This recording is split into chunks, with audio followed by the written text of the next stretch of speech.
Observé sur une première photographie militaire aérienne, le 27 avril 1916, le point blanc, repéré au milieu des bois du Quinconce, est le premier château d'eau de la ville de Péronne. Épargné par la guerre 14-18, alors que les bois environnants seront saccagés, ce point haut sera maintenant bien visible sur quelques cartes postales.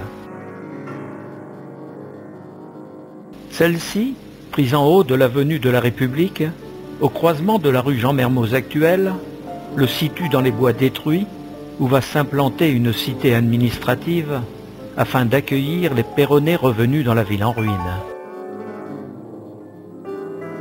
Le voilà encore au milieu des huttes provisoires de la rue de la Liberté.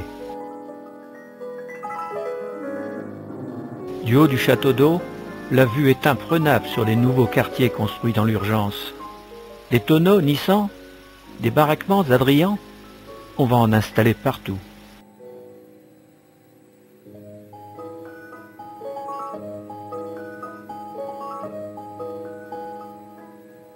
Lors de la construction de l'hôpital en 1930, cette réserve d'eau potable non déplaçable sera de fait intégrée entre deux bâtiments.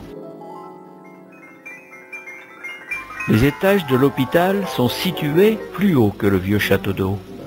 Qu'à cela ne tienne, la grande cheminée de la chaufferie incinérateur sera renflée bien au-dessus de ces greniers pour accueillir un réservoir du précieux liquide.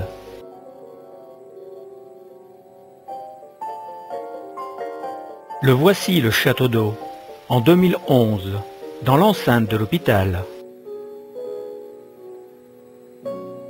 En jetant un œil indiscret à travers le hublot du sas d'entrée, nous y découvrons des canalisations modernes, en inox, tandis que les anciennes en fonte sont manifestement débranchées.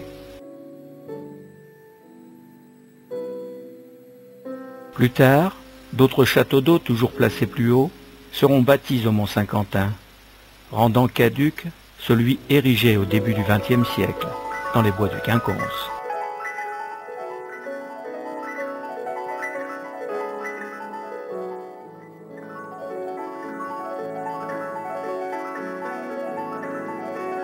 Cette réserve d'eau, dorénavant inutile, disparaîtra en 2013, mâchée par les mandibules de l'engin de démolition.